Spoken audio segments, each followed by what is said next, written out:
Thank you for joining us tonight, folks. We're just going to let everybody into the webinar and we'll be getting underway in just a moment.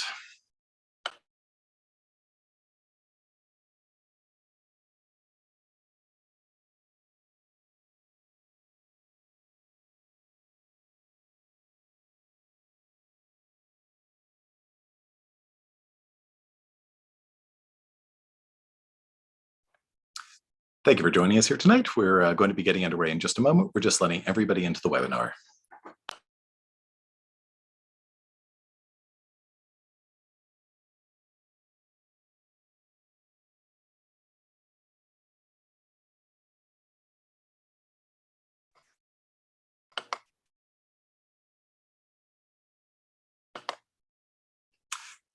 Good evening, everyone. My name is John Taves, and I'm the event coordinator at McNally Robinson Booksellers in Winnipeg.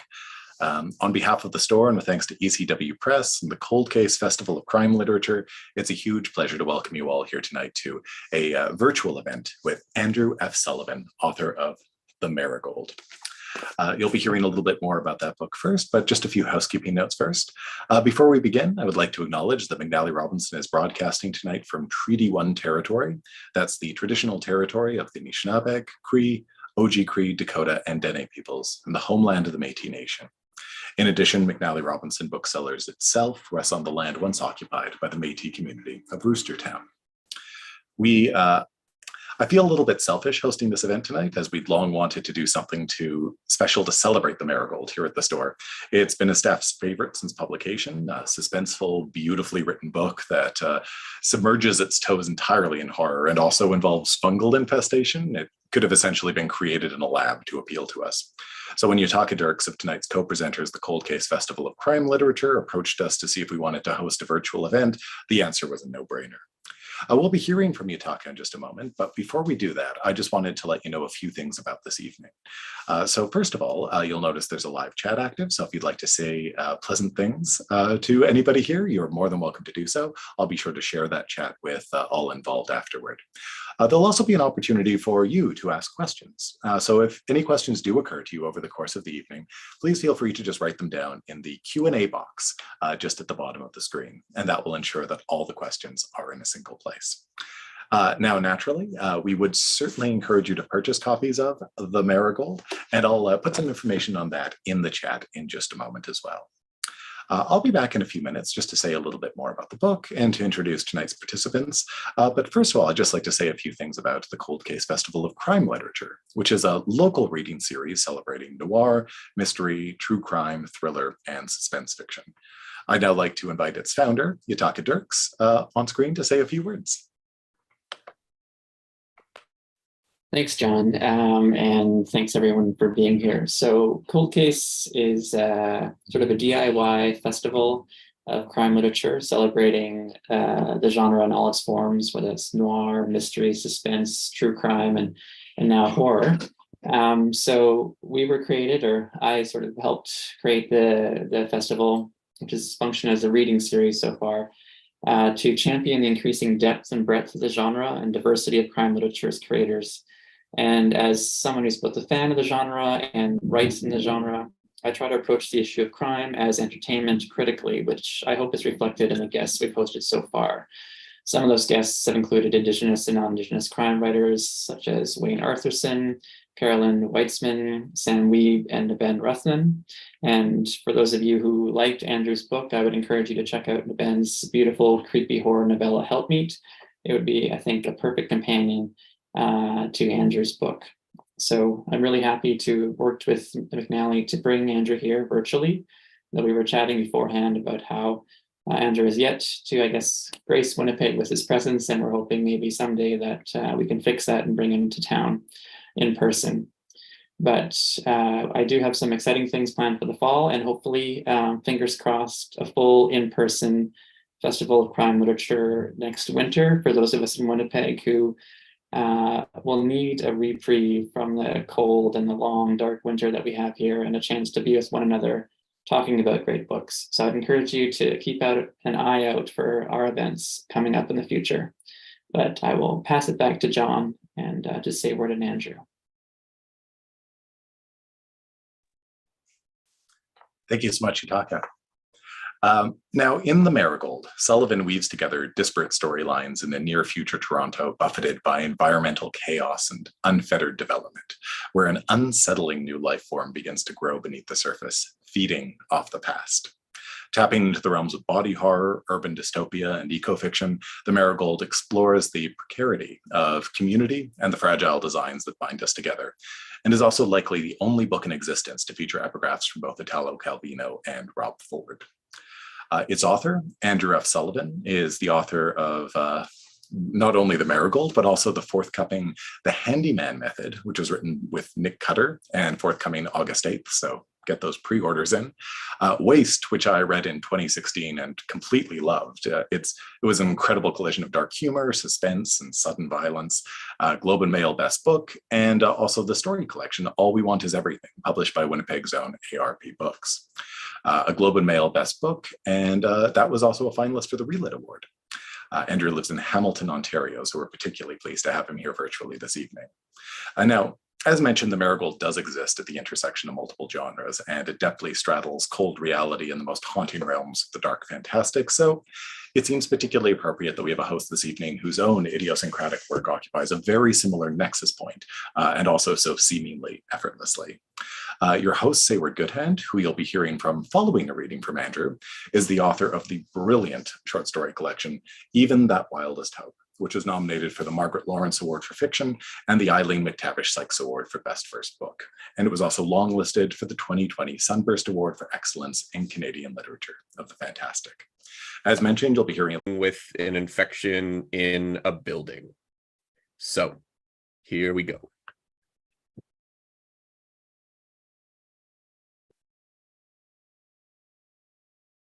Even in the wet snow, Kathy Ginn refused to ride the shit car. Some of her kinder colleagues called it the ghost car. Coming from an underfinanced department in the city's struggling public health department, most wet investigators were told to provide their own transportation or take transit. Occasionally, a cop or a paramedic might bring them along, warily watching them for any sign of a cough slipping out from under the helmet. When she wasn't wearing the full mast helmet mandated by the department, Kathy wore sunglasses, mirrored, chrome. It helped keep the world at bay. I'm walking, Kathy said. We can wait for another, Jasmine responded, eyes blinking through the snow.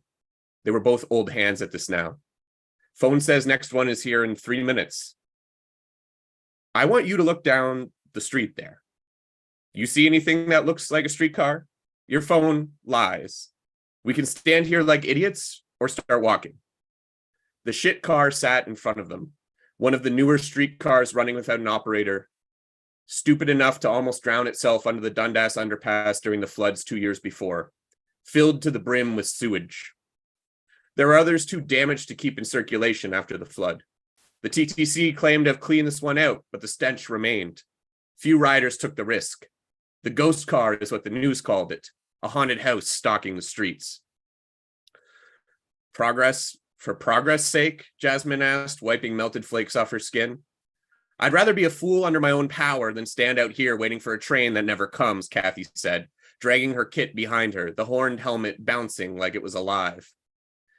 Streetcar, Jasmine said, falling behind. It's a streetcar. She adjusted her jacket collar against the cold. It hid the public health logo on the inside. Most people didn't ask what a wet investigator did, even when the first bodies started popping up in bus shelters or half-eaten in the sand. They didn't want to know. They weren't about to start wearing their own little masks again. Kathy knew Jasmine kept her own mast helmet inside her bag, as if people didn't know what it hid. Jasmine still thought the wet was something you could control. Kathy wanted to tell her it was more like the weather, something to be endured rather than confronted. Whatever, Kathy said, trudging along the half-plowed sidewalk. Everything melted, refroze, melted again. The shit car came to life and passed down King beside them, empty, warm, and reeking. I want to get there before some idiot decides to poke it with a stick. The latest case had been assigned just an hour before, a notification blinking to life on her phone. Jasmine mouthing go time in the office kitchen. An alert in a parking garage under a condo tower in Liberty Village, a former yuppie enclave now struggling with rising lake water. How bad do you think it'll be this time? Jasmine said. They used to work their own cases before people began to report some of the bodies were still alive.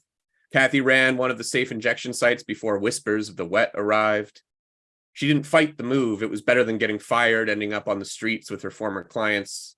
No one knew what the wet was at that time. They only knew something was spreading up from the lake, a toxic mold burrowing its way through the foundations of older buildings, sometimes appearing in large splotches on the ceiling or like fingers rising from the floorboards in the rooming houses, the ones that hadn't been converted back into single-family homes for music producers and startup investors.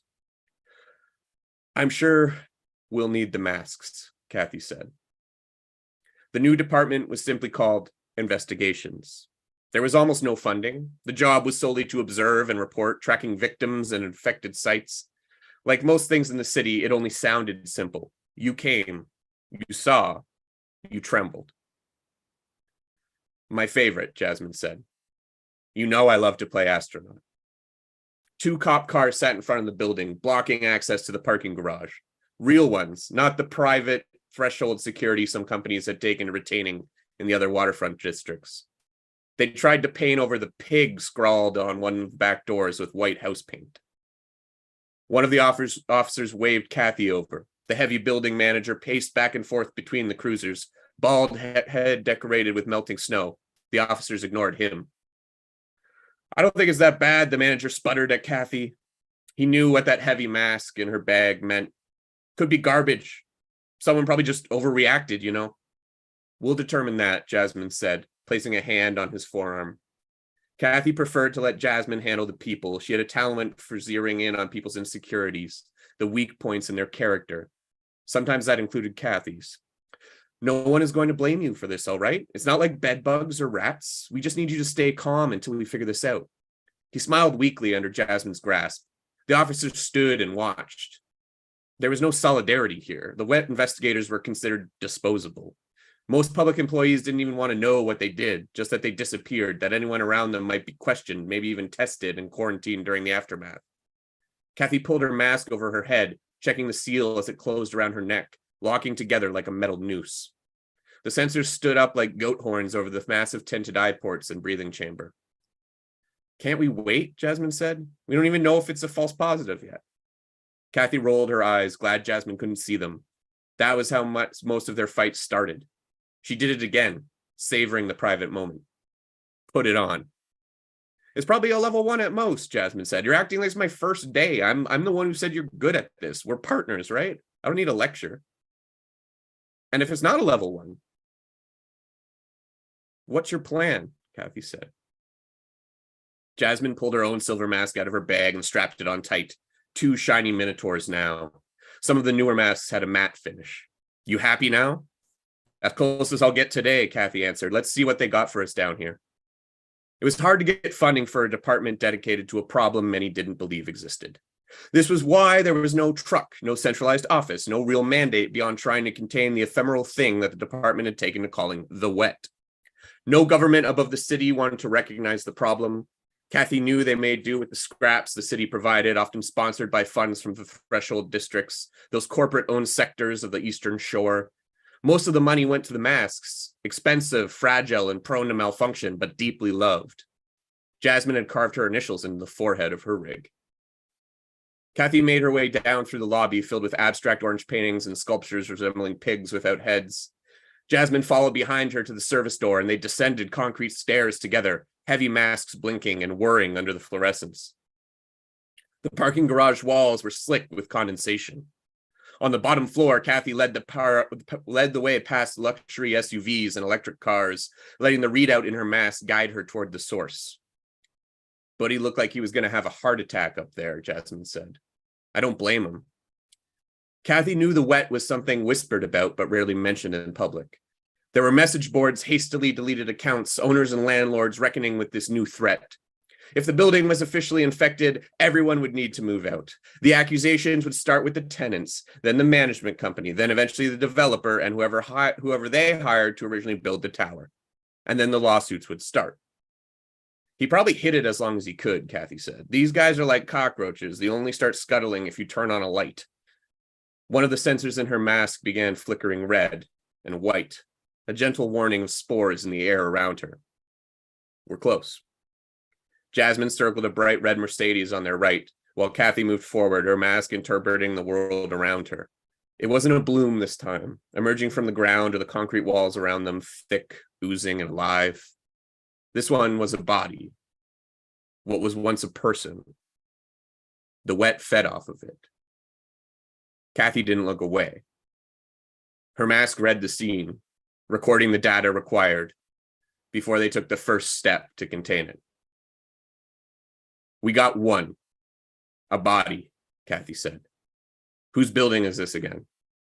Looks like a Wharton development, Jasmine said. Her mask reflected the shuddering body on the ground, splaying it across her silver features. A man, maybe in his mid-40s, breathing in the spores down here in the damp. Something each woman had seen before, cataloged and quantified for those higher up the ladder.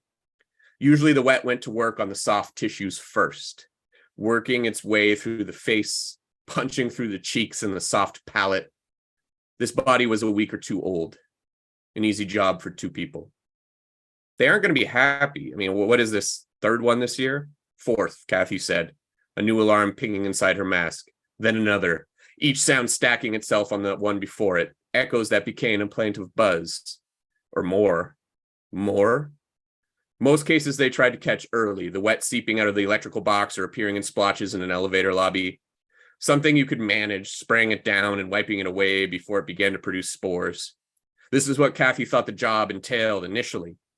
A glorified cleanup crew for first responders. Look closer, Kathy said. The concrete sweat around them. 3 lumps in the corner shuddered together, something like a hand emerging from the black ooze, pulsating with the disconnected nerves, the smell of old water flooding Kathy's senses. I never saw one like this, Jasmine said. The first body no longer held their interest. The mass in the corner shuddered again, at war with itself, alive under all the rot. They usually don't stay up here this long. They slide back down into the ducts or the sewers. Kathy grunted, turned around, the alarms inside her mask, bleeding until she could barely hear herself breathe. The systems were overwhelmed. We're looking at more than one. This is just a mass of what, Jasmine said. Kathy shuffled toward the corner, the one blackened arm now free from the 3 piles, scrounging at the concrete, leaving behind a thick trail of gray pus. You know what? It was at least 3 of them. Kathy circled the undulating mass. She reached into her bag for a fire extinguisher reworked with a powerful, corrosive antifungal spray. They were still trying to get the mixture right. No one had officially approved its application. Jazz, I need you to get your spray out. She watched Jasmine's hands. They were steady, no trembling or shaking. Jasmine, the spray. When the hand seized Kathy's leg, her mask lit up anew, sensors bleeding again in her ears, a voice flickering inside her head, trying to make itself known. The mass of bodies, the family who had never returned from their road trip to Muskoka, trapped down here in the dark, all trying to speak as one, alive under the mold, shambling toward her body under the coursing wet, a fleshy shadow rising up like a sunflower toward the light of her mask, curling toward her warmth. Run. The word was simple. Imprinted onto her mind, a chorus of voices in her head. It spoke even though there was no mouth. The wet clung to buildings, rotted away the foundations, peeled paint, and split wires. Kathy knew the wet could infect a person, find a way into their lungs, weaken their immune system, maybe hospitalize them or leave them slumped in a basement apartment over their cereal, rotting away. It was a toxic mold, unhealthy, but manageable. Don't help. And yet it was here, moving toward her, fighting against itself, begging her to run, a hand wrapping tighter around her leg, searching for purchase. Run. A cloud of white, Jasmine sprayed the air down around her, the powder settling onto the mass in the corner, drying it out, the voices in Kathy's head turning to shrieks, to mumbles, to nothing, trailing off into a dial tone she couldn't shake. She staggered away into the fluorescent lights as Jasmine continued to spray, moving in arcs around the heaving, shrieking biomass in the corner until it stopped moving, stopped shrieking, stopped speaking, until Kathy could only hear her mask screeching its warnings, overwhelmed by the presence of the wet, or whatever it was becoming. You okay? Jasmine stood over her, wreathed in floating white powder, a powerful ghost. Kathy was supposed to be the protector. That was how they knew each other. She couldn't even pull her own trigger, as if the voice was holding her back, seizing some nerve inside her. I'm all right, Kathy said, slowly rising to her feet. The voice could have been was imagined, a new way to process the cluster of bodies sloughed together in the corner. It reached for you, just an impulse. It didn't know what I was, Kathy said, regulating her breathing. The mask hid her fear. She pulled out her sample kit, like a root searching for moisture. It's natural. Did you spray down the first body? We need to make sure we got all of it. First body was what we expected. Yeah, I got him, Jasmine said. As for the corner was more than one, that's all. Jasmine tilted her helmet, inscrutable. All right. What? Kathy said. She walked toward the first corpse, still human even with the stain spreading through its face. She brushed small chunks of crystallized wet into a plastic bag, sealing it tight. This is just more than we're used to, that's all. Jasmine didn't argue. She gathered up the other dry fragments, stuffing them into plastic bags for the overworked analysts back in the department. What about your leg? Kathy looked down at the handprint, now coated white. Could have been worse. Jasmine snorted. Understatement queen does it again. Kathy smiled on her mask. That's right. They walked around the desiccated mass in the corner, working their way through procedure. A small vacuum attached to Jasmine's case dealt with the final bits of dried out spores and flesh. There would be a separate collection team sent out to gather up the bags. There were only so many masks to go around. There were only so many ways to try and explain their fresh discovery down here. There was no more voice whispering in Kathy's ears. Jazz, can you just go upstairs and call in whatever this was? Another tilt of the horns. Neither woman spoke. The air between them dripped and dripped. Okay, if that's what you want, okay. Alone, Kathy took her time to review the scene, examining the walls, taking notes on her phone, walking the perimeter to document each incursion of the wet in the corners, concealed by Subarus and Land Rovers. No shapes shimmered. Whatever was under the wet was gone now, pulverized, turned to powder. Kathy turned back toward the stairs without any voices in her head, but her own, telling her this was just another job. The voice sounded like she believed it. Thank you. Thank you so much, Andrew, for that read, and thank you for such a memorable book. I'm still up. I mean, I recently read it, but I'm still thinking about it, and I don't think I will forget it. Yes, and thank you to everyone. To everyone for being here. People are just chiming in the chat right now. Okay, so Andrew and I are gonna talk for a little bit, and as we're talking, if anyone has questions or if they have comments and they want to put them in the Q&A, just go ahead even as we're having this conversation, and we can draw some of those questions in too, maybe leaving some for the end, but interspersing them as well. Andrew, this hilariously, despite its darkness and the horror elements and the brutality of the book, it made me really, really homesick when I was reading it. I wanted to go back. I'm from Toronto, and I wanted just to go back as I was reading it. I was like, oh, the Lakeshore, all the East End where I used to live before it collapses into a sinkhole. And so in this novel, for those who haven't read it, a series of properties and condo developments are built by old families like the Marigold family of the title, are being overtaken by this creature called the Wet, this kind of fungal entity, this huge fungal entity that's also comprised of human forms, as we've seen from the excerpt you've just read. So obviously, this is an outlandish idea. On the other hand, though, it feels kind of very topical and of the moment and very contemporary and even urgent. So this is maybe what people mean when they call it near future, in a near future Toronto. Hopefully not, but maybe that's the feeling it produces. And I mean, of course, with this Marigold Tower, I'm thinking of the Trump Tower and things like that. There's analogies to be drawn.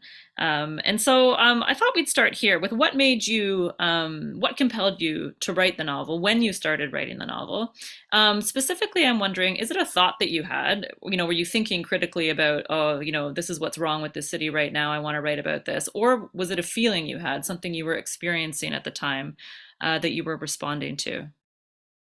I think, yeah, I think there was a lot of like things percolating and like life sort of happening, but I do actually have sort of like a small origin story, I guess, where I was like at a New Year's party in like 2017 and very drunk, I imagine. And my friend Andre Forget was like, no one writes books about cities anymore. I want people to write. And that kind of planted the seed. I mean, he went on to write his book In the City of Pigs, which was longlisted for the Giller last year, and made a bunch of people mad because he asked them to read closely. And sometimes that happens with the Marigold, but yeah, it kind of planted this seed of like writing about the city as like an entity, not to be one of those like, oh, the main character is New York, but the idea that like Toronto itself was not stable and was sort of decaying from within. The past 12 years kind of showed that we maybe are on the right track again with Olivia Chow, but it was sort of like seeing, the city kind of crumble around me and trying to articulate that. And, I probably finished the first draft of this book in 2020. And then, so the pandemic started when I was finishing it. Yeah. So that was also weird, but I think, it has felt really weird as it's been coming out, where like every month was getting closer and then like another thing in the book would happen in Toronto and I'd be like, oh no, that's it. So whether it's sinkholes or mold infestations in condos, or the fact, a bunch of Toronto's just built on Lake Ontario, they've just dumped a bunch of stuff in there. I think it was tapping into that original seed was, this is a city that's like stopped caring for itself through austerity or whatever else. And the people at the top aren't going to feel it or notice for years. And they didn't, and then 5-6 years later, it finally starts maybe poking at their windows, maybe tapping on the glass, and they're absolutely bewildered about where it came from. But I think for me, it was those kind of signs, those like early sort of like, no one is maintaining this. Or the people who are doing it, out of the goodness of their heart and the bareness of their budget. Yeah. And putting in hours that they're not getting paid for and volunteering and anyway, to get in all that. But yeah, I think that was where the core of it came from. Yeah. Right. Yeah. So it feels like that. It feels like there's a deep feeling of like, of anger and hurt at the core of it. In addition to, there's also humor in it though.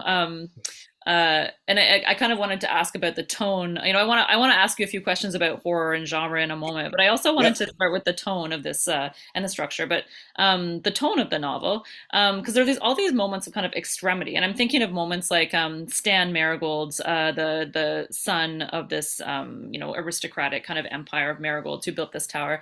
He's remembering a past assistant of his who slammed her finger in a car door, and like the finger snaps off and disappears somewhere, there's an episode with a washed up hockey player who dies this kind of grisly death, but it also involves this cartoon or this stuffed animal shark, in this kind of funny way. So there's like moments of almost camp in the horror as well. So it's dark, it's horrific, but also it's funny in a lot of moments. So where do you see that tone coming into play? What's the role of humor, do you think, in a horror like this? Yeah, I think humor is kind of essential. Like, I think comedy is on the same sort of line as horror. Like, it's a matter of like affect and expectations, and a lot of the same sort of rules apply. You're trying to subvert things. You're trying, in horror and in comedy, you're trying to, surprise people, to offset them, to unsettle them, to spark a reaction. And I think for me, like, even just writing it has to be funny, because otherwise it'd be too miserable. So, right. I'm also not just for me writing it. I'm happy. Like, some people think it's the bleakest book they've ever read, and I'm like, you should read more. But I think, honestly, to me, yeah, it is funny. Like, there is some times where you just have to laugh at, when the chips are down, or at the circumstances you're in, or at the ridiculous sort of path life takes. And, you know, fiction lets you do that. And there's something about it for me where I'm going to run with it as far as I can, I guess. I want to push it to, like, Stan Marigold really is that bad a guy. Like, he remembers his assistant lost a finger, but it really just inconvenienced him, you know? That's right. That there are these sort of like inhuman reactions we have to each other, and there is a lot of humor to be pulled out of that. And that, you know, it is a satire, it is a near future, it is sort of like, if you're going to comment on that, you may as well make a few jokes along the way. But then I also think that helps the more horrific moments hit harder, because you've maybe been slightly disarmed, or you're laughing at a joke about, you know, a terrible restaurant concept that will never fly. And then something like charcoal ice cream happens, but you immediately undercut that with like a horrible scene right afterwards. And so that's where I see comedy and horror kind of working together, where you're setting up expectations, you're subverting them, you're putting your audience on edge, and you're also sort of saying no one is safe. And I think that's a big part of the horror that works for me. And part of what, you know, part of this book is, you know, I introduce all these characters and you learn nobody's safe. Everyone is, you know, at risk.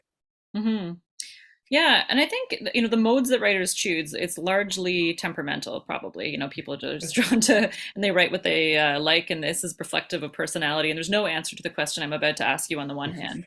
But why, you know, why not a realist, you know, novel about property and real estate in Toronto? What does horror allow you to do? You've answered this question a little bit. What does horror allow you to do that other modes wouldn't allow you to do? I had, or my husband Jason had a student a few years ago. He was talking about horror, and she just came out with this comment that we still remember. That she said, and we don't even know what it means. She just said, "Horror confuses anxiety." This was her comment. Her summation of horror. Horror confuses anxiety, and we still think about it, and we don't know exactly what that means. But it feels right. You know, it feels like sometimes in those moments of peacefulness, when you're reflecting upon like the larger, you know, what might happen next. You're waiting for the axe to fall in a moment of peacefulness, where you feel most anxious. Sometimes horror can direct that anxiety or something. But what does horror allow you to do that another mode can't? Can you hear my baby screaming in the background, by the way? I can. No, it's adding to the it's like the adding to tension and the anxiety. It's great. No, I mean, this is very real. We're being very real right now, Seyward. Life is here. It's happening. We can't control it. You know, there was a thunderstorm to my left and a crying baby to my right. Exactly. Talk about horror. Yeah. I think it's a great question. Because to me, realism for me is a lot of, I mean, I get bored, I guess. Like if for me, even like Waste, my debut novel, would sometimes be shelved in crime, sometimes be shelved in horror, sometimes be shelved in lit fic. You know, I saw it all when I was touring around with that book like 7 years ago. But I think for me, I'm just not interested in realism in that way. I might be, you know, later in life. I think some of my short fiction maybe more so, but I like sort of that sort of unease and that Lynchian view, and this idea that like life can just happen, and that's sort of what's horrific about it. I think for realism, for me, I'm not really interested in like making my characters relatable or justifiable or somebody you want to be. I'm interested in, you know, in the play of it, and I think realism kind of cancels that out for me. I do want to tether us to realities. That's part of why this book takes in Toronto. That's why it's a near future. But I feel like if I create those tethers to reality, tethers to realism, where you might, you know, for a few minutes think, oh, this is okay, we're comfortable, we're going out to dinner, and then something horrible happens. I think that's, you know, that's me saying, okay, like, trust me and come with me. So there's that suspension of disbelief. But it's the idea that maybe you're tapping into something that's, you know, a bit more true to perception and to the more of an emotional core. Like that confusing anxiety thing is, it's the expectations are subverted, but there's also something, you know, that's unspoken that you are speaking. And for me, like the horror that resonates with me most is dread.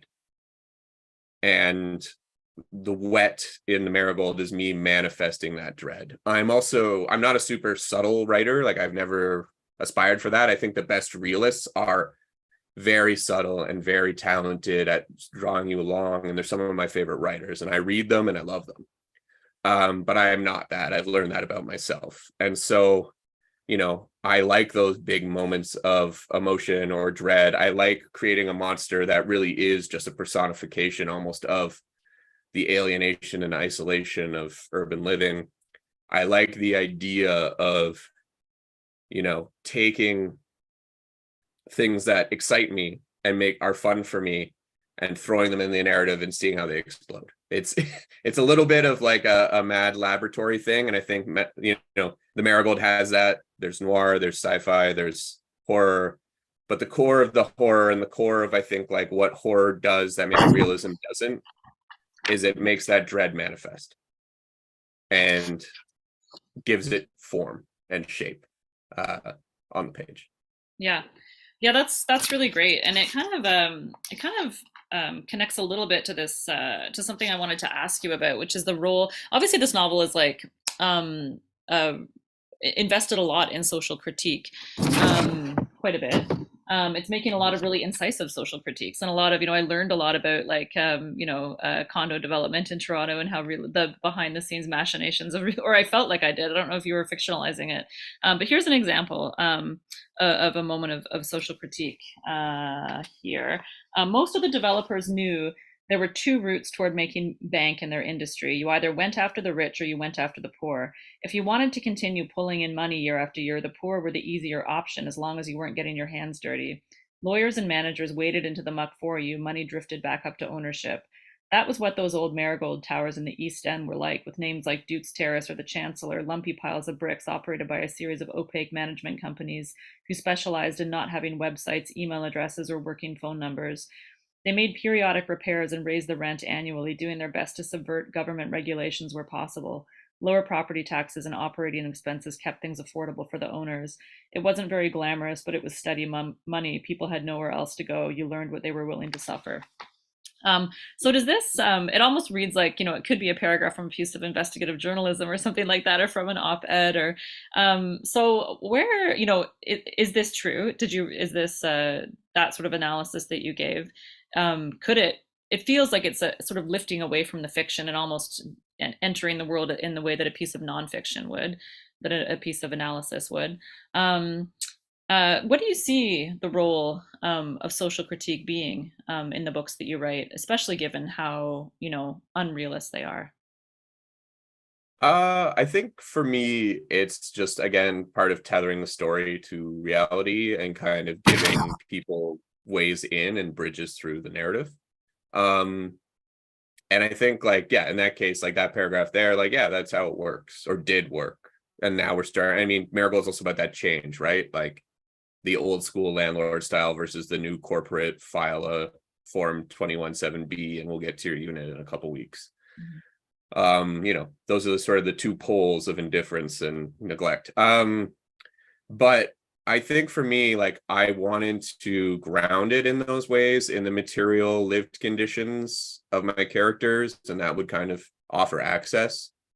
I want to kind of capture that sort of, that, to me, that dread, that being ground down, that being, that fear of your paychecks and that horror of, no place to go that I do feel is closing in on so many people. I know people in the arts, people, with, service industry jobs, the gig economy. Like, I was seeing all of that happening. Mm-hmm. And comparing it to like the larger media organs in Toronto, which are like, check out this $4.5 million home with a brand new, like, for me, it was important to represent some figment of that reality and ground it, so that then when the monster made of 27 different people mm-hmm. arrives, there's context. There's things that are at stake. Mm-hmm. There's a world that and then there's that moment of slippage where that falls away and you're left sort of in that absent space between. And that for me is that horror moment, like confronting the real, confronting something that doesn't fit into the realist parts of this story, mm-hmm. which may be your living situation, or your condo's elevator not working, or the fact that, yet another sinkhole opened up on King Street. Yeah, that's right. That's great. I mean, there is something uncanny about the way that the city has changed in the last 2 decades, even, and even just in terms of how expensive, I mean, obviously how expensive, it's jaw-dropping how expensive it is. I feel like having moved away, I look at it from afar and I feel it feels impossible to ever return, right? Which I think is a feeling a lot of people have. Liz has a question, Liz Harmer. She says, "Hi, Andrew. How did moving away from Toronto affect your sense of the city? Did it make it easier to write about, fictionalize it?" Yeah. I mean, I'd written most of this when I was in Toronto, like probably 60, 70%. But then writing the back end sort of as the pandemic was starting up and I'd moved to Hamilton, which is only an hour away because, I couldn't afford to live in Toronto, where I'd lived for over a decade. Yeah, it gave me some perspective, but I'd always sort of grown up in its reach. Like I lived in Oshawa when I was a kid. So, as far as the GO train stretches, I guess is the line from Lion King. That was sort of my experience. So Toronto was always there. It was always lurking. It was a place where the Blue Jays played. You have the CN Tower there where like on a sunny day, it's just like, a really phallic Tower of Sauron from Lord of the Rings, like it sees everything. So you feel like very much under its gaze. And so even being in Hamilton, I don't feel that different. Like I feel like sometimes people play up like the tyranny of small difference a bit between places, but like Oshawa and Hamilton are actually pretty similar. Toronto can have its own flavor, but I think also like the Toronto of a lot of people's imagination is sometimes just like below Bloor and between, Ossington and the DVP. It's like very contained vision of the city, and the city is actually so much more than that. And I wanted that to be in the novel, but I also wanted to like reckon with that like Toronto as an entity is this huge place that, is underserviced and under dealt with. And that became more apparent to me when I left, because it was like, oh yeah, this is still Toronto. We're an hour away from the Sky Dome, and technically we're still in Toronto. I'm out in this neighborhood that has no transit, nothing going on, but it's Toronto. I'm, getting the best jerk chicken of my life in a plaza, and it's Toronto. Toronto having this expansive expression, I think moving away reinforced that for me, that there's so much of the city you can only get to by car. There's so much of the city that is isolated and locked away from other parts of it. And, we don't often see those parts of the city. So that's probably what I noticed most as I left. And then obviously, yeah, being away, you do kind of get that bird's eye view, but I'm still back in the city at least usually once a week for my day job, like it's not like I moved to the other side of the planet. Yeah. No, that like some people, Liz. Yeah. Yeah, that's right. I mean, Toronto grew faster than it expected to, is the feeling you get from Toronto, right? It didn't have the infrastructure for its own growth. I mean, your fungus metaphor is very suitable of just like of steady growth. I wanted to talk a little bit about the structure of the book. I was hoping you would talk a little bit about the structure of the book. It's very unconventional. I mean, obviously there's books that have been written in a sort of fragmentary style, but this feels slightly different. It feels like the fungus. It feels like there's like this you feel the wet sort of encroaching as you're reading the book. So for those who haven't read it, there's a number of sort of parallel narratives being returned to throughout the book. Also, a lot of sort of fragmentary stories, or we enter people's suites in the Marigold hotel, or not hotel, in the tower, and usually see their demise. And so all of these fragments are coming together. They're kind of in parallel. So what were you thinking in terms of structure? It made me think of a condo tower, the structure of the book, that there's all these little sort of pockets and into these little spaces. Yeah, I think I wanted to create something that felt, I mean, it's corny, lots of people have done it, but I was like, well, if you think it's corny, Andrew, you should do it. Like, if you think this thing is not being done well, like, how would you do it? And I mean, I do with every book, whether I sell it or not, like I want to challenge myself a bit. And so with this one, I was like, okay, we're gonna visit a ton of people. I love short stories, so we're gonna smuggle 10 or 15 short stories into this book. We're gonna make them work together, but we're not gonna do the like MFA dance of like a linked story collection that's a novel. Like it is a novel. We just have a lot of characters, and that to me was really important because it was seeing it as, yeah, we're talking about a building, we're talking about a city. What we're finding with all these characters is that they're all like on a quest that is frustrated, that is stalled, that stops. They lose. You do not win. You go home and you die. That's kind of the book. That's the horror of it, is like you aspire and you try to change, but what if you can't? Mm-hmm. And I think that's what horror is for me, is like what happens when, someone loses. And so I wanted the book to reflect that. So, we're jumping from person to person as they're kind of bumping up against the limits of their reality. Mm-hmm. And we have that structure where, you're in a suite and this person for like 7 pages and you never see them again. Mm-hmm. And that is part of a lot of like urban living. Like if you live in a condo tower, how many of your neighbors do you know? Which is like very low based on my friends. And even when I lived in an apartment building, like those relationships are, atomized. Yeah. It's an atomized existence. It's part of how we live now online too. It's this atomized. It's refusing to see the connections and the relations. It is the fact that these designs are fragile. Like we can quickly lose control or touch with each other. Mm-hmm. And so I think I wanted the structure to reflect that. And also to kind of blow up any idea that there would be a hero here, mm-hmm. that there would be someone who solves everything or fixes everything. Mm-hmm. And that's frustrated a lot of readers, but I think that's what made it horror for me.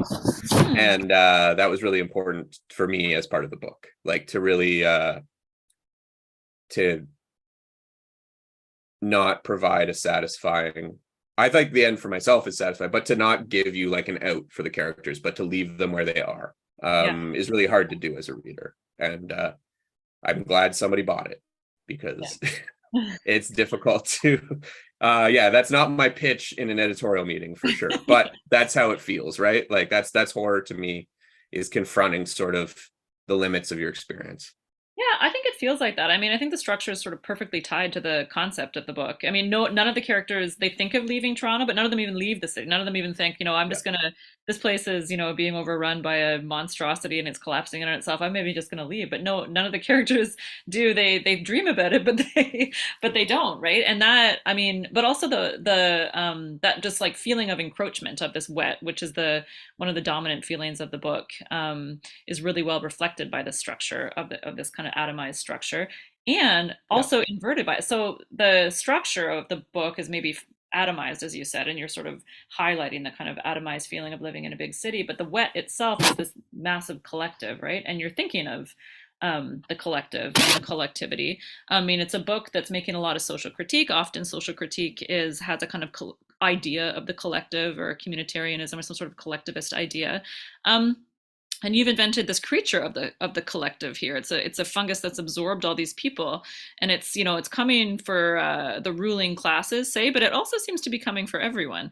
So what is the sense of the collective that we get from this novel, and what is your idea of of the collective here with the wet?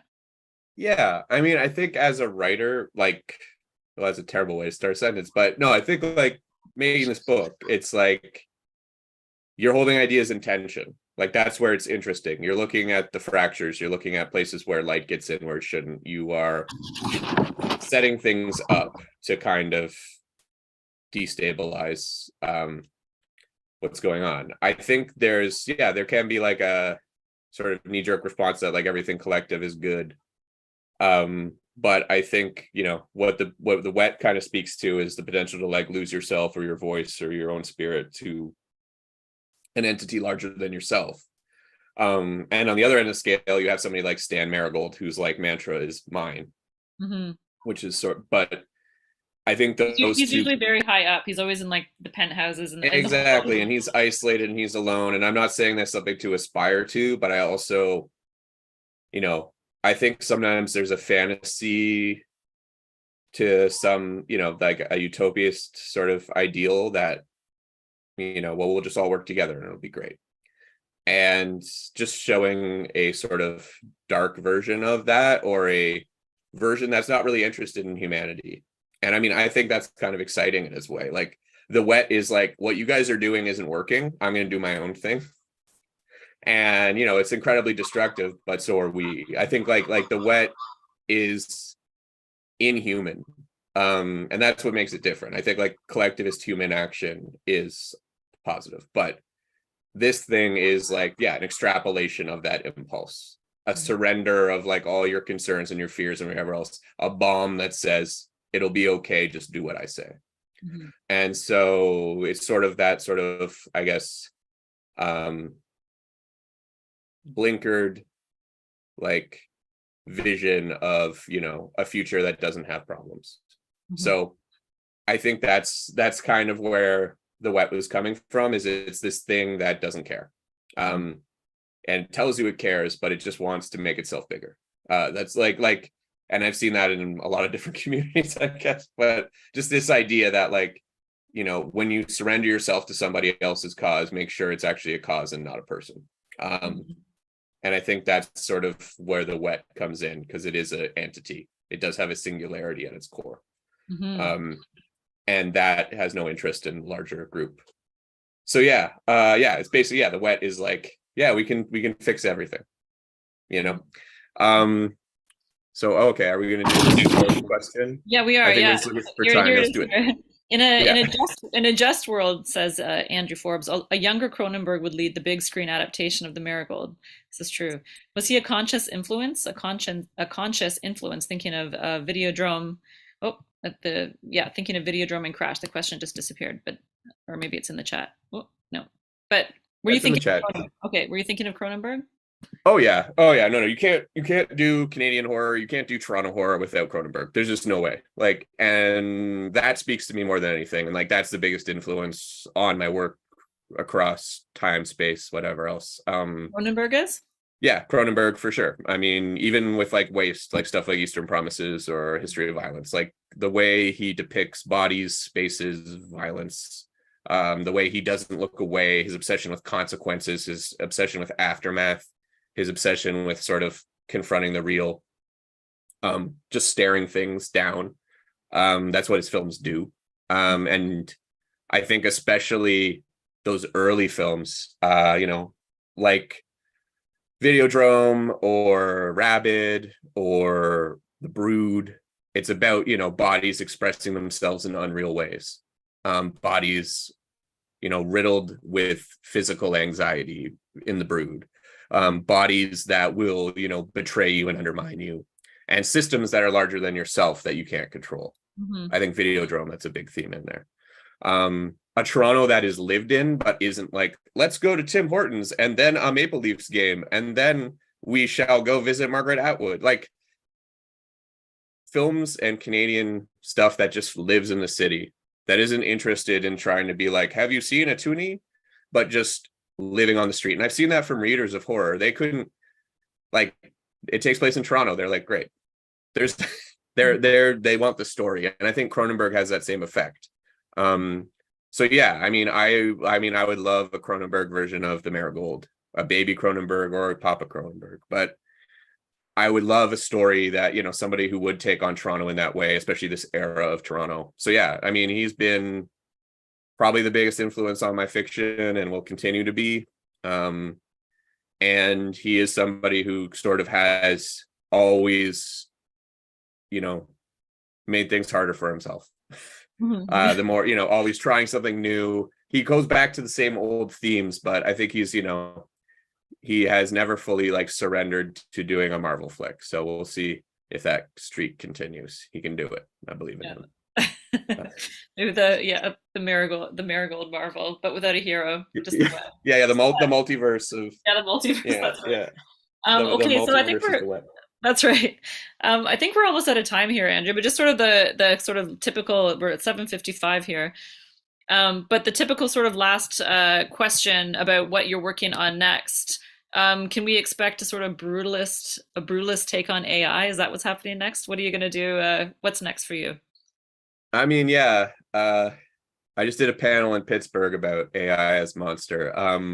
So that might happen. But Handyman's out in August, but the thing I want to work on now is probably about state capture. When corporations take over governance, when, there's a family called the Irvings that own New Brunswick, and maybe that's when you need to get a little speculative. Yeah. Because the realist right. version, maybe no one believes it anyway.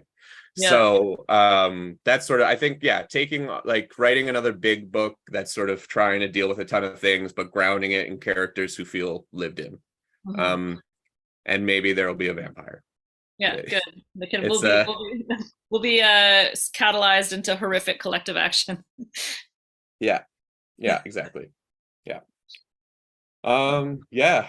And then I think we had one other question about my dog from somebody. I'll just say my dog would survive the wet for sure. Iggy,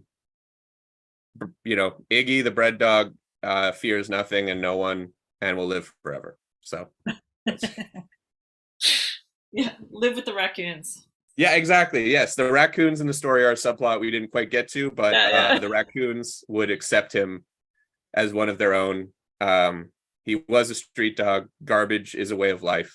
Yeah, that's right. And you can always go back to the streets. That's right. Yeah, if you're a 40-pound bulldog. Yeah. That's, yeah. Well, thank you so much, Andrew. And does anyone, we're kind of, we're at 7:57 right now, but does anyone have any questions that they would like to, are burning to ask for Andrew, comments that they want to make, even just a big round of silent Zoom applause would be well appreciated. Thank you, Andrew, for this amazing book. And I think, readers are going to continue to read it and enjoy it. It's very, it's very engaging and feels very urgent, despite its speculativeness. Thanks, Seyward. That means a lot coming from you and, your work and, everything you do in your fiction means a lot to see. You see my work too.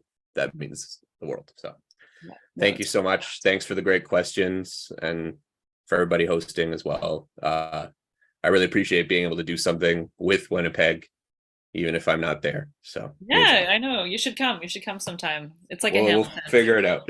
Hamilton, Oshawa. Yeah, kind of city. Yeah. Time to start applying for travel grants. Yeah, that's right.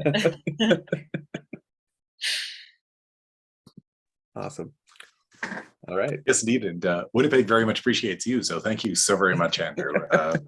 It's one of those nights where I feel very kind of selfish as well, because I just got to sit back and listen to a fantastic conversation. So thanks to you both, and thanks to everybody who joined us as well this evening. The book is once again The Marigold, published by ECW Press. World-class work of horror fiction. We have plenty of copies, so if you find any way of getting in touch with us, we can find a way to get a copy of this book into your hands. We can also find a way of passing along Seyward's book to you also.